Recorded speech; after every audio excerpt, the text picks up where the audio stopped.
संसार में भी और उस परम पिता परमात्मा के घर में भी। तो प्रेमी भाई बहनों, मीरा जी अब जो है कृष्ण भगवान को पूछने लगे। कृष्ण भगवान के अंतर में वो जो है एकदम कृष्ण भगवान की मूर्ति को उन्होंने अंतर में धारण कर लिया। अब ऐसा हो गया कि कृष्ण भगवान को अपने पति अंग संग रखने लगी, जैसे पति को अपनी पत्नी अंग संग रखती है, ऐसे ही जो है वो रखने लगी। धीरे धीरे धीरे धीरे समय बीतता चला गया। समय बीतने के बाद में उनकी जो है शादी हो गई। कहाँ पे? राणा परिवार में भोजराज से उनकी शादी करवा दी गई मीराबाई जी की।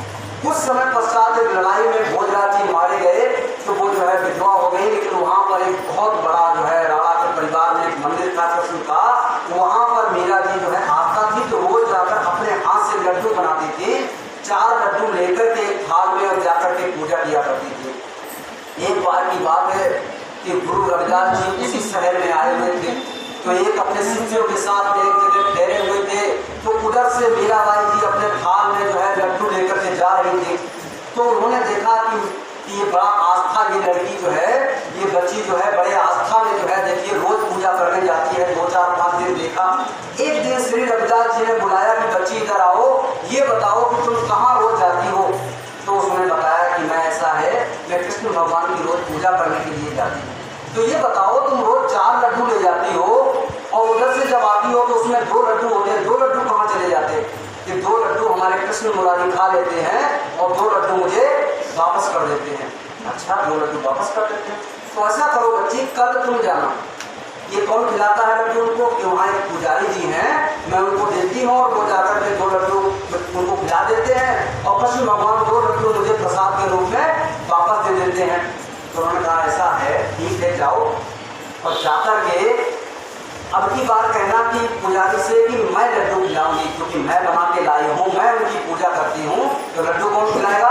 मैं खुद खिलाऊंगी अपने हाथ से। तो आज आप जाकर के उनको लड्डू खिलाएं कृष्ण भगवान को। उन्होंने कहा ठीक। वो वहाँ से चली दूसरे दिन बना करके, और जैसे पुजारी की तो लत लगी हुई थी, उसने तुरंत आगे बढ़कर के कहा लाओ थाल ला दो मुझे, दे दो मुझे।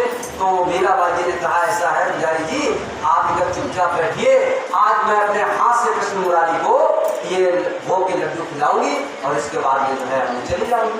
पुजारी ने काफी कोशिश की, लेकिन पुजारी को जब उन्होंने, भाई महारानी थी वहाँ की, उन्होंने कहा कि नहीं बिल्कुल पीछे हट जाइए। तो जैसे ही पुजारी पीछे हटा वो लेकर के पहुँच गई।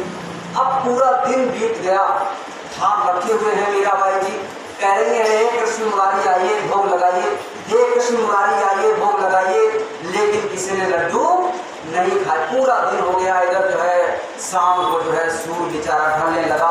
मीराबाई जी को मीराबाई जी वहाँ से उठी, क्योंकि अगर रात में जो है और उनके पति भी नहीं है, ज़्यादा रात हो जाएगी, महारानी है, तो लोग तरह तरह की बात करने लगेंगे कि इतनी देर तक सुबह से निकली, कहाँ गई थी, क्या कर रही थी। तो उन्होंने अपने थाल को उठाया और रोते हुए मंदिर से बाहर निकली कि कृष्ण मुरारी ने हमारे लड्डू नहीं खाए। अब समस्या क्या हो गई, जब रोते हुए जा रही थी तो उधर से रविदास जी को तो जानते थे क्या हो रहा है, तीसरा नेत्र खुला हुआ था। उन्होंने कहा कि ऐसा करो बच्ची इधर में आओ। जैसे ही बच्ची उनके पास में आई मीराबाई जी, तो उन्होंने कहा ये बताओ आपने जो है ये 4 लड्डू लेकर के आई हो, ये 2 लड्डू खिलाए नहीं?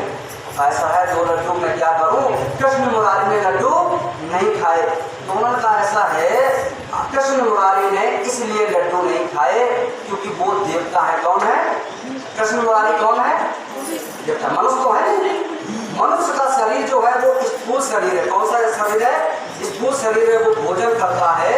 और जो है देवता होते हैं वो लिंग शरीर में होते हैं, वो सुगंधी का आहार करते हैं। किसका आहार करते हैं? सुगंधी का आहार करते हैं।